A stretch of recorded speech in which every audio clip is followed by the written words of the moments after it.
when you're staring down the barrel of a gun and you stick your hand in a pile of your friend's own goo, then you'll understand it's Chinatown.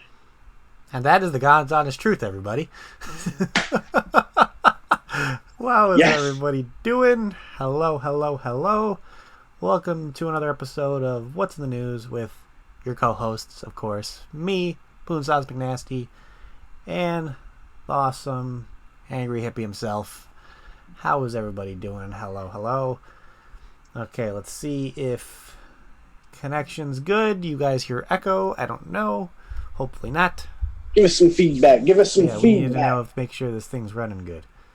Hopefully. Because if it's not, I will fix it. We're going to take a vape break. Yeah, vape break real quick. Vape break. Yeah, I should probably jump on that. Yeah, hopefully everything sounds good. Let's get some feedback. Shout out to that Frames Janklin Vapor fella. He's a good dude. Oh, hi, hiddly ho there. Oh my gosh. Corey Muckton. It's so weird to see your legal name, sir. Yeah. Very bizarre. Where is this Grand Uncle Croy thing coming from? I don't know. I feel like I've been gone for too long. So, like, all this week, I really haven't been on Discord that much. So, apparently, I'm getting a nickname. Apparently, it's with that thing where people are taking pictures of themselves old. Yep.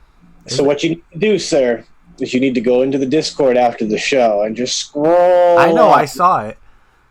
And then I was like, holy crap, everybody looks like Gandalf. It was weird. Yeah, well, welcome to the game, man. I was just shown recently what I would look like because I've tried to avoid using the app myself.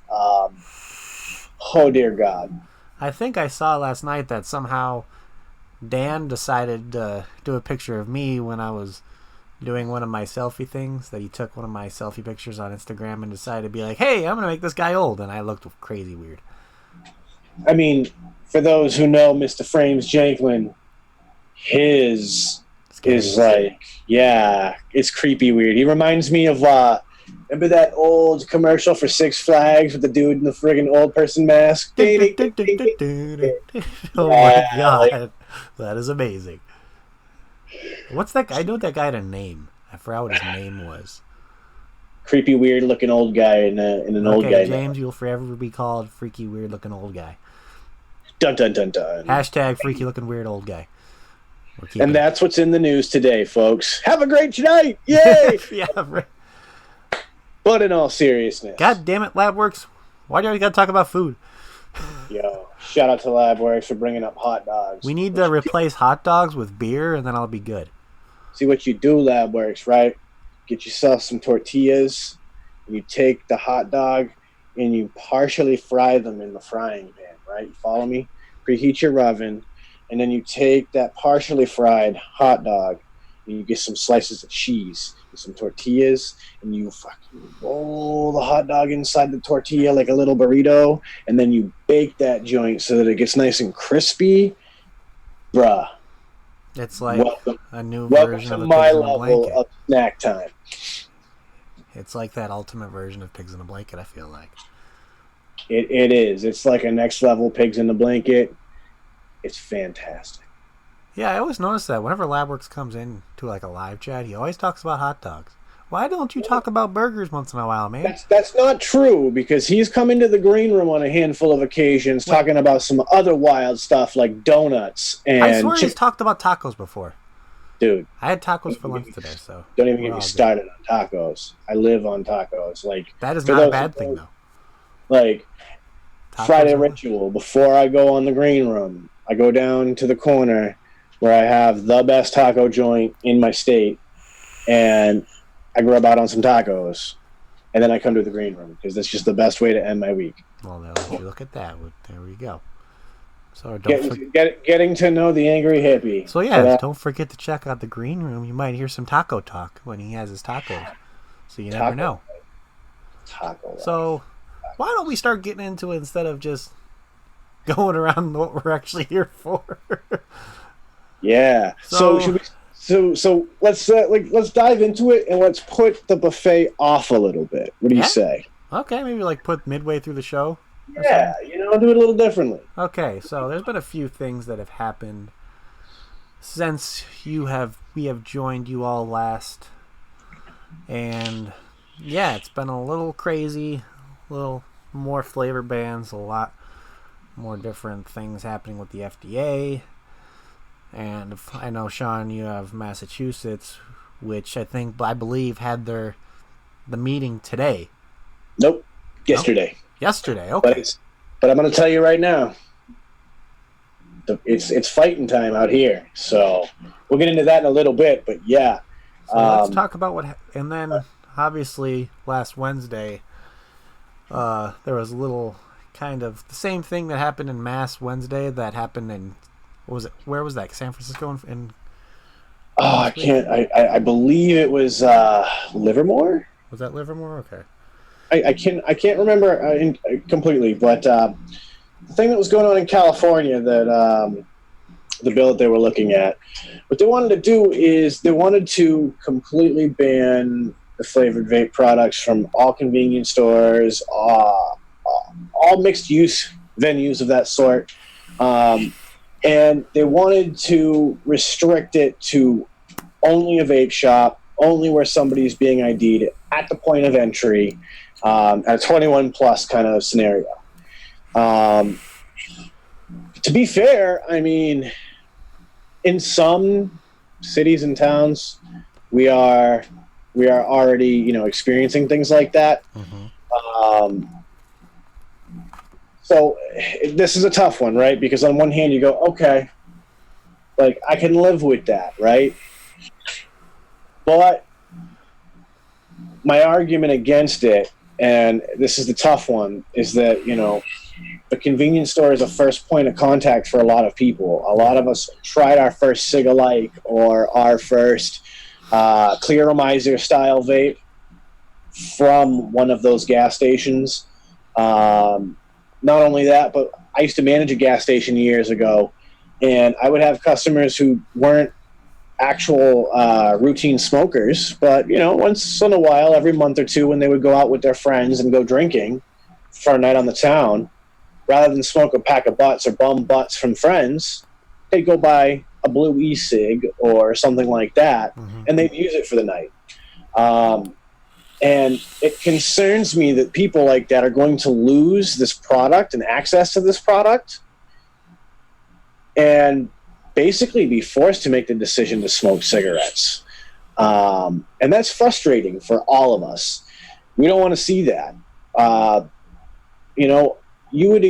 would encounter these people at hours like, 10, 11 o'clock at night. And a lot of the vape shops in my area mm-hmm. shut down at like 8, 9 o'clock. Yeah. So they're not going to be available to these consumers. And so that's one of the things that frustrates me. Having vape shops only sell vape products makes sense. Yeah, it does, because you realize that when you look at all the stores that were selling underage, it wasn't vape shops. So I understand why they want to keep it to where only vape shops sell the product and like you're ID'd at the door, because there's other different kinds of businesses that do that as well. I believe dispensaries do that exact thing. Well, I went to one when I was in Washington where you walk in the door, there's somebody waiting there, asking for your ID the moment you walk into the door. And with me being of legal age, I have no problem showing them that ID because I have nothing to hide, and it should be enforced that way so we wouldn't be in the situation we are in now. I wish that maybe years ago it was still kind of just stick to vape shops. I mean, we all would like to see the convenience of it to the mass public, because some people either don't live by a vape shop. Like, you would say that their closest one would probably be like 30 miles away at times, and that's sometimes not doable for some people. When you have a gas station that's right down the block, or a convenience store with the word right in the name, convenience, that's what we want with this kind of product. It would be easier for them to go to like a gas station or something and be able to pick up that product there, even if it was like a pod system or like an all-in-one kind of thing. We'd love to see that. But it comes down to the fact of when you're looking for enforcement of legal age and trying to make sure that the employees there are enforcing what the law is and enforcing the legal age, you're going to see it more in vape shops than you are going to see it in convenience stores like gas stations. So, I mean, it's interesting to me because what it seems to me like is it's almost a shift towards this notion of, I think about good cigars and that realm of tobacco consumer.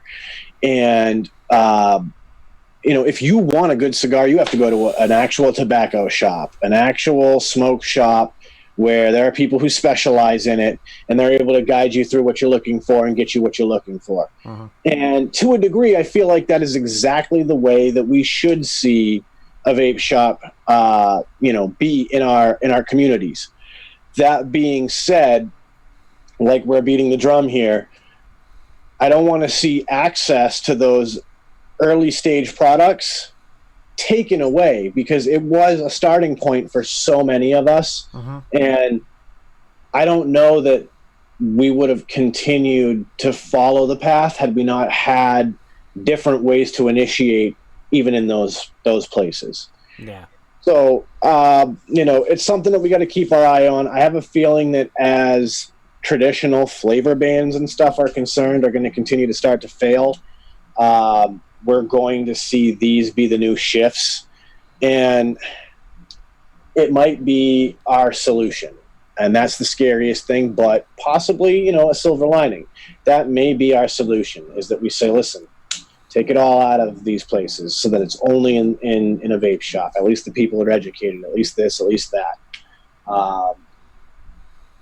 And I think that's, the best way to sum that up. So it's kind of a hard pill to swallow too, because it's something that we want out there available to the public, the masses, for them to be able to make that option to switch. And it sucks to have to think about where the only way this industry might be able to stay alive, or to where we can change underage people from getting their hands on this stuff, is by taking the convenience out of it. It's a hard pill to swallow, but like you said, there's a silver lining to it, to where maybe taking the convenience out of it might save this industry. There's also a part of it with online sales bans. That's something we have to beat. Yeah. Without a question, because this falls back into the same notion of the nearest vape shop being 30 miles away, 30 minutes away, 3 hours away, what have you. For rural vapors, online sales are their only hope. Mm-hmm. That frustrates me that they're going to become a casualty in this. I also believe that it'll be a short-lived casualty, because much like alcohol was originally banned from being mailed and ordered in that sense, you're seeing that disappear very quickly across the board, and quietly at that. So I really expect we're going to see a lot of that happen with vapor products as well, but it is something that we have to continuously be vigilant about. So I guess moving on to the Boston topic, I see Angela Garrity had, dropped in, asked me about it.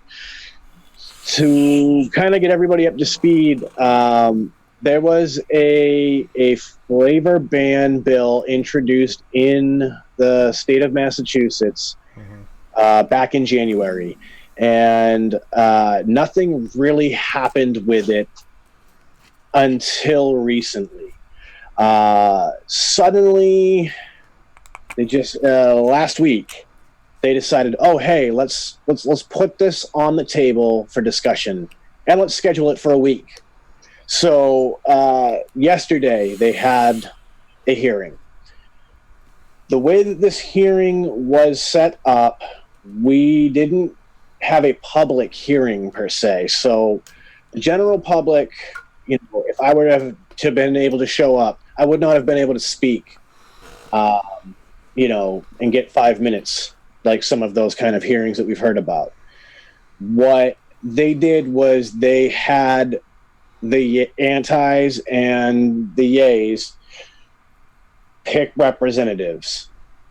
So naturally, the antis paraded in children talking about, you know, their nicotine addicted school friends and all of this stuff.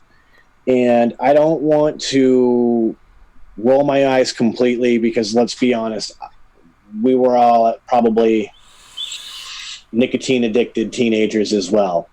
We just weren't hooked on 50 milligram Juul products and 50 milligram Soren devices and those kind of things. These kids are. So they're having Nick fits. And I understand that for kids, they want to see their friends not be addicted to nicotine. We've had it beat in our heads that smoking is bad for so long. But one of our lead representatives for our side was a good friend of mine, Mr. John Nathan. John Nathan is the co-owner of ADV e-liquid company, who I happen to actually be vaping some of. So we'll talk about them too. But he's co-owner of ADV. He's also the president, I believe, of the New England Vapor Tech Association. So in his position, not only as a co-owner of a vape shop, because they have the Beantown Vapor Shop located in my town of Plymouth, but also the owner of a laboratory and several brands of e-liquid made by them. He was able to be a business owner as well as our representative from the Vapor Tech Association. Mm-hmm. The one thing that the representatives continuously beat back and forth with him on was that they want a magic bullet. They want a simple, here you go, this is how you fix teen vaping. And for those of us who are involved at this point, we know that there is no magic bullet to fix teen vaping, that it starts with parents taking goddamn responsibility for their fucking brat-ass children.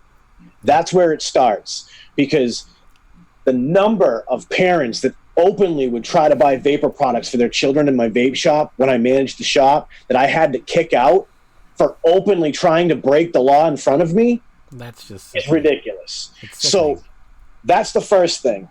The second thing we need to do is we need to actually control the flow of product. Now, this is an issue that the vape industry has because we're little, we're infantile. Mm-hmm. We haven't figured out how to put controls in place in our own industry, and as a result of that, it's the Wild West. And we, as a whole, maybe not vapors specifically, but we as an industry and as a community have done ourselves a lot of harm to make ourselves look foolish. We've made ourselves look really unprofessional at a lot of times. And as a result of all of that, now the hammer is coming down. So we're stuck trying to scramble to pick up these pieces and fight phony science, because for them, this is easy. This is simple. They've done this for eons, decades and decades and decades. This is something that they know how to do, and it's literally just calculated for them at this point. They can probably tell you the date that all of this is going to be done and no longer a problem for them. But the fact is that we have to try to disrupt that the same way that this technology disrupted their cash flow to begin with. And so, getting back on topic as I went on a quick rant there, John made his case. While he was there, he was able to meet the governor. He's trying to make time with the governor now. He's trying to make time with Maura Healey. This is literally one of the toughest fights we're going to see in vaping. I believe that if Boston can do it, if Boston can beat it, we're going to be able to show that we can beat it everywhere else. But we have to beat it here first. This is the home of the goddamn Boston Tea Party. No taxation without representation. We threw an entire shipload of goddamn tea into the ocean. Fuck you, we won't pay your taxes. And we're going to roll over on this? Hell no. This is where we're at. And so right now, that was one hearing. there's going to be a whole lot more. There isn't a vote coming yet. But it's getting to D-Day here in Boston. If Boston successfully passes a flavor ban, a statewide flavor ban, you can bet your ass the rest of the states will topple afterward. So Boston has to beat this. Otherwise, it's going to set precedent for this process to continue state by state by state. Because realistically, Boston and California love to compete as to who's the most liberal state of all. And so if one does it, the other's going to best them. Boston's trying with a statewide flavor ban. Looks like Angela wants to bring something up real quick. Go right ahead, Angela. Type it Please in. do. Please do. Whatever you want to bring up, you have no problem putting it in chat. We will read it off, and then we'll tell you our thoughts. And I think leading into whatever she's going to say, I know John Keenan, the lead representative on this flavor ban bill, tried to make a quote saying that 6 times the children are vaping in the state than adults. And I mean, that's just ludicrous numbers. I don't think there are even 6 times the children in this state as there are adults. Mm-hmm. Their statistics are kind of, you're trying to figure, like how back on That's What She Said last Thursday, they kind of showed that graph of like with kids vaping, all that, and teens vaping, and how Danielle broke it down between little sub tiers between like continuing to vape, going down to people who've tried it and continue to like not be around it. It's just it's a great little chart. You could definitely check it out on, I believe you could see it on Danielle Jones's page. I believe everybody on That's What She Said has posted it on their page, on their Instagrams and their Facebook groups, and it's very interesting to look and see how everything is broken down into little subcategories of if these kids are continuing to vape, and going through it and seeing the how do I word this, like the kids that are continuing to vape after they've tried it once is very, very, very small. Right. So it's like people are trying it and then maybe going it for, like, I want to say a week or something, and then they're done with it. Where it's like when you think about it, they get their first Juul and they run out of liquid in their pod and then they're done. Because, I can't get my hands on it like I did the first time. It's very interesting. It is. So Angela's saying that, the parents are a big part of the problem, the ones who are buying it for their kids and allowing their kids to vape. She says she saw a local school district today who's going to implement a drug panel test, which includes nicotine. She reached out to the journalist who wrote the article, but she wasn't sure, so she called the school district with her own questions. She asked them if a positive nicotine test would be grounds for a child protective services call, and the school administrator isn't taking that option off the table. So I'm hearing this, and it's boggling my mind a little. Only on the grounds now that at what point is are we going too frigging far? Mm-hmm. See, that's... Yeah, like she says, that is serious. If the parent is allowing the kid to vape, they could possibly lose their child. Is it going to come to that? I mean, It's not a crime for you to consume nicotine underage. No, it's not. It is a criminal act for you to purchase it. But once you've purchased it, it's not a crime for you to possess it or use it. So this is where it becomes frustrating, because if you're going to tell me that, we're going to accept allowing our child to smoke cigarettes but not vape, or we're, going to go that far for even cigarette smoking children, like, the state needs to stay out of people's lives at the end of the day. Mm-hmm. I was a 12-year-old smoker. I had a parent that facilitated my nicotine use by the time I was 16. He gave up fighting me like most parents do and just facilitated the whole process. So to think of the ramifications of the simple act of me smoking cigarettes to be the rebellious punk rock teenager I was, having me taken and put into a foster home, that's just going too damn far. Yeah, that's... Wow. Okay, like we all agree that parents that are buying the product for them shouldn't be doing that. I mean, it's something we can all agree on, but like how you're saying, taking it too far, there is no reason at all why Child Protective Services should be called, especially with that situation. That is pretty much taking your power and putting it to that next degree. It just... I can't... Yeah, like that one feels bad like decision shouldn't... Like, one bad decision that isn't even the worst kind of decision that you can make as a parent, that kind of decision shouldn't be a reason for you to possibly lose your child. Yeah, that is something that I can't even comprehend. Angela says, but we weren't tested for nicotine in schools. These kids will be.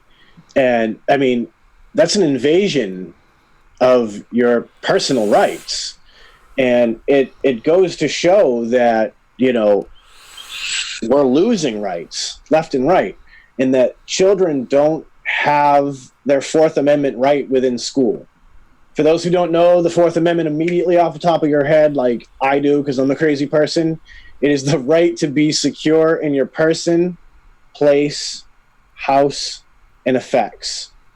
So that means nobody has the right to actually drug test you without your actual consent. And those children are not going to be allowed to consent. They're going to be forced to be drug tested in school. I mean, it's prison. What I'm thinking they will do is that they will implement it into the forms the parents have to fill out when they're registering their child for school. Let's say we all remember having to go to child registration and get going to the school and actually having to register. Your parents have to spend the X amount of money for you to be able to go to school that year. How much you want to bet that that's going to be implemented into that, to where they're going to have it somewhere hiding between the lines, to where you signing this will your signature is pretty much saying that we have the right to drug test your child. That's the only way they're going to be able to get away with it. Other than that, it's unconstitutional. Yeah, there has to be somewhere to where because most parents won't read the small print. They're just going to sign it, pay for their kid to go to school, because that's what parents want. They want their kids to go to school. They want them to make a future with themselves. So, that's like insane. how Angela said, they're adding it to the code of conduct. Yep, and the kids and parents have to sign. So, I mean, it's mind-boggling. It's literally mind-boggling. This is literally what I mean when I talk about you give them an inch, they'll take a mile. When I say things like, you know, first they'll come for the vape flavors and we'll say nothing, then they're going to come for something else, then something else. Like, this is literally continuing to up the ante more and more, and that's out of control. It's ludicrous. It should, like Angela just said, someone should send a lawyer to these districts. I don't understand how that's constitutionally legal, if there is such a term. I'm obviously not a constitutional lawyer by any means, but my mind is literally blown that a fucking overblown epidemic of teen nicotine use is going to that degree, and yet kids doing illegal prescription drugs, kids drinking underage, all of these things, kids texting and driving aren't being considered half the problem. that they really are. The numbers are there. There are much bigger fish to fry to think of the kids than what nicotine use is looking like. And I don't want to just be somebody who wants to whitewash the issue because, again, kids shouldn't smoke, kids shouldn't vape. That being said, everybody's in agreement at this point. I'd rather them vape than smoke. Number one, it gives them a pathway off. Number two, whose business is it? Whose business is it? We have a small group of people making it their business that shouldn't be. And it's leading to mind-boggling nonsense like that. Like, my head wants to explode just from thinking about that. As a child in school, I wouldn't have let that shit fly for me. I'm at a loss for that one. Maybe we should switch gears now and that's something we can look into a little bit more. Yeah, and talk about it in a future episode. We gotta stay in touch with Angela about that story because that's something we have to dig a little deeper on. We're gonna have to do a little bit more digging and then everything about that.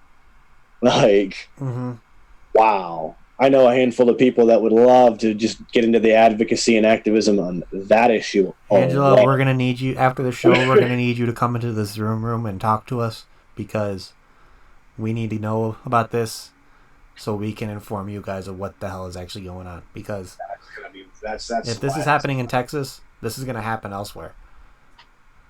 So, Angela, if you're able to come into Zoom after the video and talk to us, we'd love to hear what you have to say. So, on that note, Sean, why don't we change the flow a little bit here? Why don't you tell everybody what you're vaping on? I was gonna ask you, but all right, I'll get into that. Sure. It's been a fun day for me. I got some lot of vape mail. So I'm gonna hit the focus button, get into something that's not vape mail. Pow. The all unicorn Just Right edition. Because, it's a mean bastard. Love this setup. Everything matching like that. Drip in that Plan 9 from Sick With. So this is a butter cookie with strawberry jam in the center, and it's a dead ringer for exactly what it's supposed to taste like. Up next, that Unicorn Constant Contact with Turk V2 on top. This thing has been blowing me away. For an all-brass mod, this thing kicks a ton of ass. I can't wait for the rest of the world to get their hands on these. Discovering more and more about it as I play with it, and I really love it. And that is that Honey Mellow from ADV E-Liquid. This is a Golden Graham and Honey Nut Cheerio cereal bar. So you get the marshmallow, the honey, all of that. It's delicious. One of my favorite e-liquids of all time. And in the vein of, supporting those who support the community, this is a company, like I was saying, John Nathan, one of the owners, being the president of the VTA, fighting the good fight all the time. That's why I spend money on these guys, because they're always doing what's right and fighting the good fight. And so I got to support the people who do that. Then, of course, a unicorn. This is the new, just came in the mail today. All copper with the big logo and the copper RDA on top. Had to throw that melted popsicle from Miss Jess Marie DHD on top because I feel honored that I actually named a DHD drip tip, so I had to have one of the ones that I named. And inside of that deep cuts, that Dragon Shake, such a good e-liquid. Once again, another fine example of supporting the people who support the community. Eric is a tireless advocate and activist, and I love him dearly. He's one of the greatest human beings I've had the fortune to meet. So I always support Eric. Love me some Dragon Shake and Psycho Crawler. And I'm gonna ask you the question. What you vaping on, man? Let's see. First of all, I've got my transistor Brizzo, custom engraved, with the APOC 25 Gator board drip tip on there, looking matchy and nice. Inside of there, of course, my homage to Aziz, since I've missed him and we haven't seen him on the Ohmies for a while. I got some Surf Satisfying in there. Loving that stuff. Surf life. And then a couple setups that you may have seen me talk about on the stew last Friday. This one especially. I got my Cyclone Mods Evo DNA 200 with the gear on top. All matchy with the buttons and the doors. And inside of there, I got some Superb, the white peach. Loving this stuff right now. And then finally, I got a little bit of gift from Senior Swaggins. And I'm kind of speechless because he didn't need to do it. It was because he's family and he's a good person, just nothing but a heartfelt guy. I got gifted the SQ by Signature Tips, the SQ 18650. I got the Cyclone Mods Hadley on top of there. And inside of there, I got some Bad Mother Clucker by Free Range Vapor. It's like, I think it was like a fresh, they say it's a fresh razzleberry, but it's just like straight raspberries and fresh raspberries, and I love it. So it's going good in there. And do I have anything else? Not that at the moment. Nope, I think that's all I got really going right now. So yeah, that's what we're vaping on. Yes. So you know what that means then. It's time to get into our last ragey topic. Yeah. So as you guys have possibly known, that this PMTA thing that's going around with is where looks like the FDA people went to court with the FDA about the PMTAs and trying to, because people had the feeling that the FDA was going to try to fight against the whole 10-month period of it, which we probably knew that wasn't going to happen, because now after the ruling, the judge has ruled that vape companies now have 10 months from when that ruling happened in court to file their PMTAs. So the countdown has begun, the 10-month countdown has begun, and this is the countdown to doomsday, people. For a lot of companies out there, your favorite juice companies, your favorite mod companies, this is the countdown to the end. People aren't really taking it to heart yet because either people are not paying attention or people just don't care, which blows my mind. If you're a vapor and you're using this product, you should automatically give a shit. But the government and the FDA are in their end game right now. This is their end game, because once this happens, there will be a mass amount of companies that will no longer exist. They will not be able to file their PMTAs because, one, the cost of it is just insane. Absolutely, to where these companies, to where they would have to spend millions of dollars to file these PMTAs. And then, if some of these companies that are going to be able to file, that have kind of set themselves in a situation to where they've saved money because they've known this is going to happen, to where you're going to file, but you don't even know if you're going to get approved or not. You can still file and get denied. Mm-hmm. Think about that. You can do everything you need to do through the guidelines that the FDA and the government has set, but still be not approved. So the ball is in their court. They are keeping it. And now we are left with being in a position to where we're walking towards the end of that cliff and we're all about to fall. This is something that If this stays the way it is, the decrease of this industry, the amount of companies there will be, us trying to have control of this own industry will be gone. We are now playing tug of war with the FDA, and the FDA and the government are winning. So this is something we can't take lightly. They've already ruled it. Within these 10 months, we need to have the most amount of advocacy, the most amount of activism we have ever seen in this industry. Otherwise, this industry will not be around this time next year. I can guarantee that. Yeah, I mean, so here's the thing, is it will, but it won't look the way it does right now. You've got a lot of companies out there, like Poonsauce just said, that know that they're not even going to bother with PMTAs. And when the time comes, they'll just take their product off the market, cash their chips in, and leave. That's a good and a bad thing, because it's going to level the playing field dramatically. So, that's fantastic. But yeah, there's a good chance some of your favorite e-liquid products may be on that level and decide, I'm gone. There are some hurdles, but there are also some ways that they can get through a little bit quicker and expedite the process. There's an equivalency thing that they're going to be able to do. So once a couple of e-liquid companies are able to get their products through, there's going to be a lot more companies that are going to be able to piggyback off that, because those companies will have set precedents.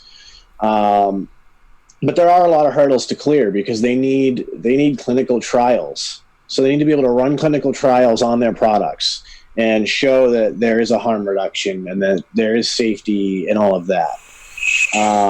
And so, a lot of the e-liquid manufacturers, if they intended to be doing this, they've been working at it for years now, because there have been a variety of different things that they've had to meet deadlines for.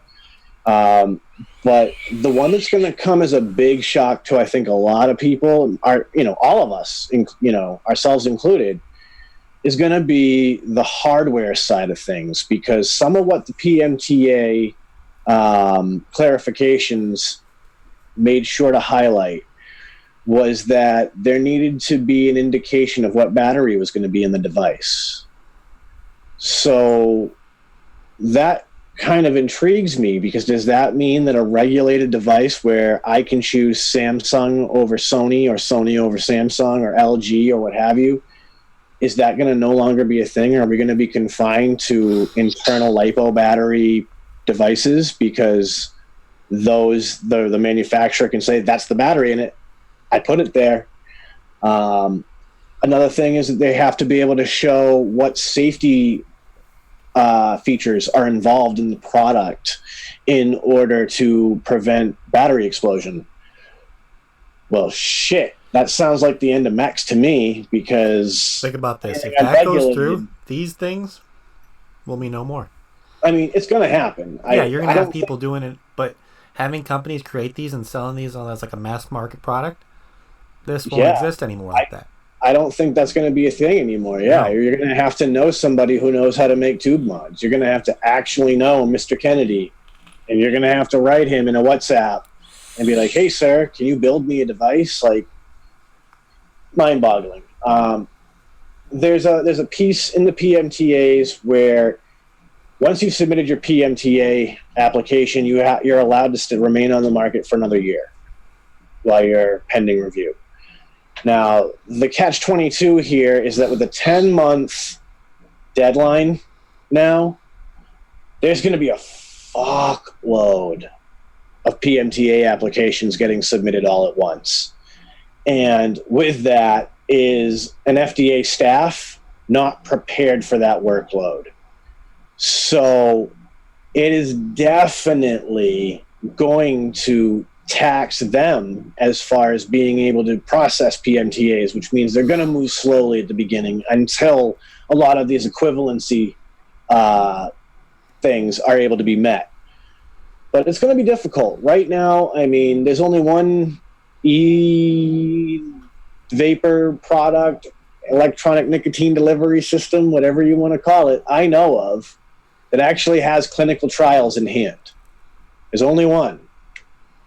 We all love to hate them, but that's Juul. They're the only ones so far who actually have those clinical trials in hand. Y'all might remember them announcing that 6 months ago, something like that. Yeah. And that immediately made the alarm go off for me. They're preparing for PMTA. They're going to get through because not only do they have the money, but they've also got Marlboro behind them, Altria, to be able to say, hey, what do I need to do to get through the process? So they have people who have done this already. And so they've got an advantage there. They've got somebody who can help them navigate the regulatory waters already because they've done it with countless other brands and countless products. Now, when you get to the little guys, the guys that a lot of us all rely on, that's where we're going to see problems because a lot of them are going to struggle. Then another thing that I wonder is China. We all use a lot of Chinese-made products. And I start to wonder, is Smart going to bother to do PMTAs, or is Smart just going to cash out and make something else? I mean, we all know that Chinese companies don't really go off what regulations are happening where their product's shipping to. I mean, it's been seen back and forth to where they do what they want to do and they're going to continue to do it. No matter what kind of regulations going out over what state or that the industry is in that specific country, they're going to just keep doing their own thing. For example, if China would have seen kind of like how we're trying to fight against child appealing labels and child appealing product, things that seem like they're luring in teenagers, luring in kids, you wouldn't see China making products with all these, I would say, colorful pictures or child cartoonish. I mean, you wouldn't have seen China make a mod that looks like a damn Game Boy. I mean, it's frustrating, right? Because at the same time, like, we fight that shit because we don't want it to be an example. But at the same time, I know a goddamn ton of people with toy collections. You can see them in my background. I'm a goddamn kid at heart myself. And you know what? I liked me some Frosted Flakes when I still ate cereal. And maybe I don't eat cereal now. Maybe I still want to taste Frosted Flakes. Why can't I vape Frosted Flakes? You know what I mean? Like, that's the argument over and over and over and over again. I mean, there are actual physical adults, grown-ass 40-plus-year-old people in this world who still shop like children. It's a fact. It's a goddamn fact. They go, ooh, shiny. I like the colors. I want that one. And they're grown-ass adults. Like, these companies wouldn't market like that. They wouldn't manufacture like that if there wasn't a market for it. But that's the thing. We have adults who want those things. The problem is that we have a regulatory system that doesn't allow adults to be childish with adult things. So, we end up in this goddamn circle jerk because we look at these companies and go, shame on you for doing that. But at the same time, like, let's be real. How many of y'all watching love the Transformers movies? You're really not that butthurt that Geek Vape used a Transformer to hold up a mod in some of its promotional materials. We're butthurt because it's going to get used against us. It's not Geek Vape's fault.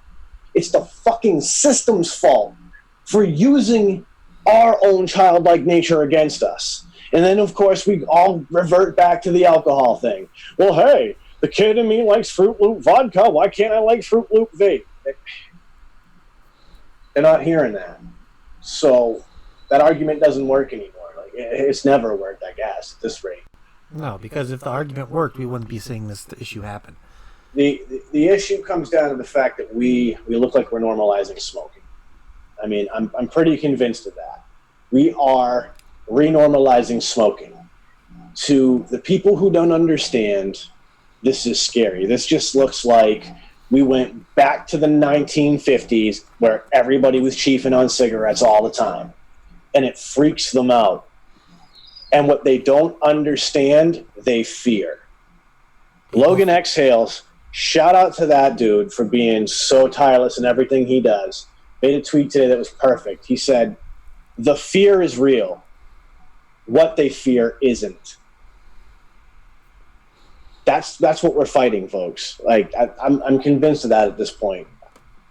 What they fear isn't real, but their fear is 100% valid. I think these people genuinely care about kids. I think they genuinely believe the government knows what's best for them, and they're afraid of this goddamn demon because it looks like we're going to renormalize smoking and it's going to be the 1950s all over again. And you always fear what you don't know. Fear of the unknown. It's one of those natural things. It's a big common thing that you hear nowadays. People fear what they don't understand. That's it. And that's where we come back to the advocacy side, right? We talk about activism all the time, but advocacy, it's talking about it. It's saying, no, it's a positive thing. It's simple. It's telling everybody that looks at you funny, no, you're not going to get popcorn lung. Actually, my doctor says my health's improved since I started vaping and I don't smoke cigarettes. Actually, that's advocacy, and we can do that every day, any day, wherever we are. If you talk about vaping, if you vape in front of people who don't vape, you advocate. It's that simple. So, I mean, it's a two-pronged attack because we have to teach people that this is not what they fear, and we also have to defend what we love. And that's what this is. There's a love of vaping in all of us, and we're here to defend it. Yeah. Your voice can be the change. Your voice can be the thing that we always talk about. The one thing that we need to do right now is to change the public opinion of vaping. Because out there right now, nobody is talking about it to the people who don't vape. These are the people we need to try to reach right now. We've learned countless of times that reaching out to our officials and trying to explain to them will not always work. Yeah, it only gets us times again. They're always going to think about their wallets. They're always going to think that you're just speaking out of your ass. Even the countless times we show them the studies, the Royal College of Physicians, the one industry that people stand by in the pharmaceutical industry, the biggest organization out there for doctors, pharmaceuticals, says this, has been saying this for years. It is at least 95% safer than smoking a cigarette. It's literally in documentation. But people continuously choose to turn a blind eye towards it. It's been like how they were the first ones to come out and say smoking was bad for you. Smoking will kill you. Smoking will cause cancer. And how long did it take for the rest of the world to realize that? I would say possibly 20 years after they put that out there. It was decades. Yeah, at least. This is the fun of it all, guys, right? You win some, you lose some. It's always going to be an uphill battle because they don't like us. They don't like what we stand for. We've really disrupted the status quo. So they're trying everything they can because, taxation is if we can't beat them, join them mentality. You've got government agencies trying to just obliterate it and ban it out of existence. It's not going to go anywhere. It's going to stick around. We are going to continue to vape, and we're going to find our ways. And at some point, it's going to change. I think we can do this. I really do. Like I said, it's going to be an uphill battle.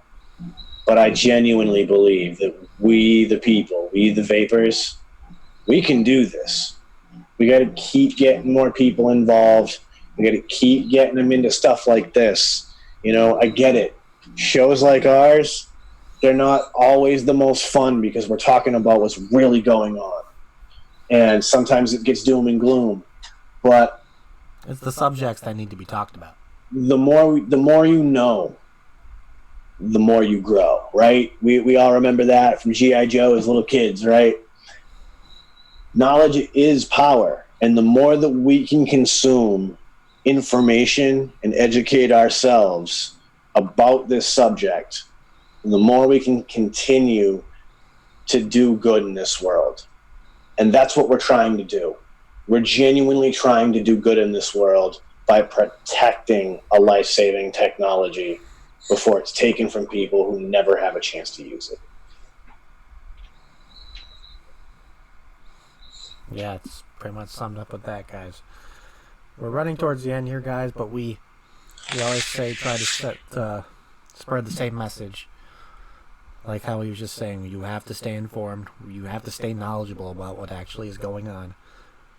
We always tell you, the biggest thing we need to start doing right now, we need to start changing the public opinion about this industry.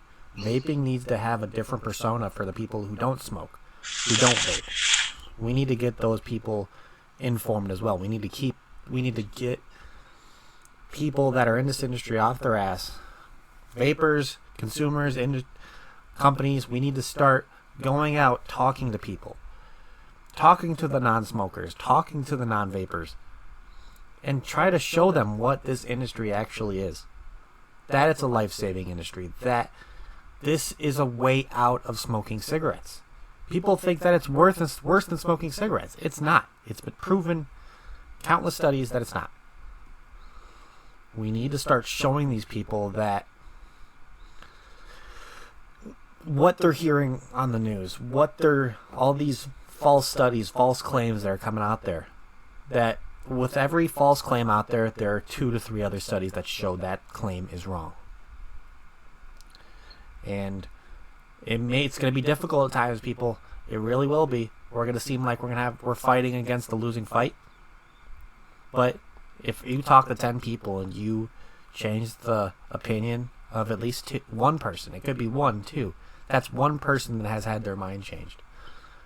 That's all it takes. Your voice can, if you could change the mind of one person, you should feel accomplished. You should feel like you've done the right thing. Because think about it. If everybody in this country, everybody in the world changed the opinion of one person, think how many people out there that would be informed. Yep. That's a great number. So make that a goal, everybody. If the 8 people that are watching right now, if you change the opinion of one person who wasn't a smoker, who wasn't a vapor, that would be 16 people who now that are informed, and 16 people who now would understand.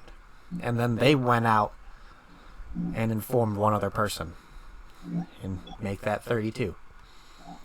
What if they did it? Just think about it. The math increases exponentially. Think about it as a wildfire. All it takes is one match. One match, and you can spread. That's all it is, guys. Literally what I mean when I say each one, teach one. If you can teach one, and they can teach one, and they can teach one, we can spread the knowledge far and wide. Become the match, people. That's what we want. We want you to become that flame that spreads throughout this country. So your voice is that flame. Your voice is that match. Use it correctly and use it wisely. Stay informed. Inform others. That's what we want. That's what we're trying to do here today. That's what we are going to continue to do through future episodes. And that's it. Pretty much fact is that. And fight the power. Yeah. Like you said, fight the power and become the power. Shit. That is what we strive to do here, guys. We want to inspire you guys. That's why we do this. We want to keep you informed and inspire you. So on that note, guys, take everything we just said to heart, because all of us need to take this a lot more personal than how we are actually taking it. And keep informing people, stay passionate, and don't give up. Main thing, do not give up. You may seem like you're fighting a losing fight, but don't let that stop you. Take control and do not quit. Because if we quit, there's no point. They're just going to keep doing what they want to do. And that, any last words you want to say, Sean?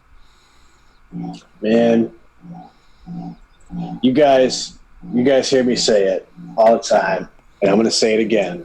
Just don't let the bastards get you down. You know, be cool. Don't be a dick. Always keep it cloudy.